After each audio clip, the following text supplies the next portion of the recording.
იყო და არა იყო რა. იყო ერთი ძლევამოსილი მეფე და ჰქონდა საოცნებო ბაღი. ცხოვრობდა ამ ბაღში მებაღეც და ჰქონდა ერთი საქმე, მცენარეების მოვლა პატრონობა. ერთ დღეს მებაღე მიირბინა მეფესთან და მოახსენა: მეფეო, თქვენ საყვარელ ვარდს ბულბულმა ფურცლები დაუკორტნა და ბუდე გაიკეთაო. რა გაეწყობა? ამოიოხრა მეფემ და იქვე დაამატა: იცოდე არ შერჩება მაგ ბულბულს ჩემი ვარდის გაფუჭება.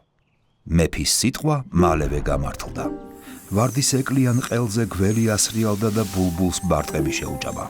კვლავ მივიდა მებაღე მეფესთან და ეს ამბავიც მოახსენა. მეფეს გაეცინა: ასეც ვიცოდი, თქვა მან, მაგრამ არც იმ გველს შერჩება ბარტყების შეჭმა. მართლაც არც გველს შერჩა.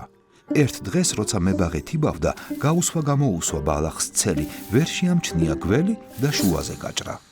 ისევ გამოიცანი მეფეო, თქვა მებაღემ, არც გველს შერჩა.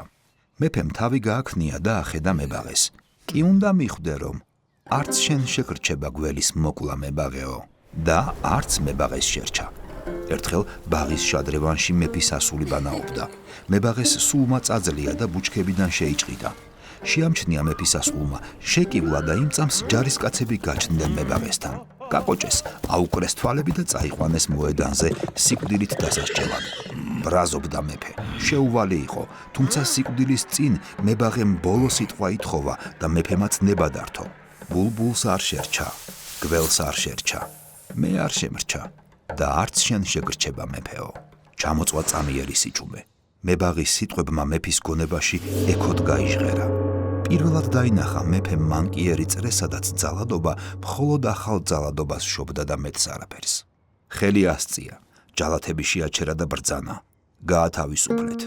და იმავე წამს ამბობენ, ბაღში იმ გამხმარ ვარდს, რომლისგანაც ყველაფერი დაიწყო, პაწაწინა წითელი კოკორი გამოესხა. რადგან იმ დღეს ხელმწიფემ სამყაროს უდიდესი წესი შეიცნო. სიკვდილი ახალ სიკვდილს შობს, ხოლო შერიგება ახალ სიცოცხლეს ბადებს.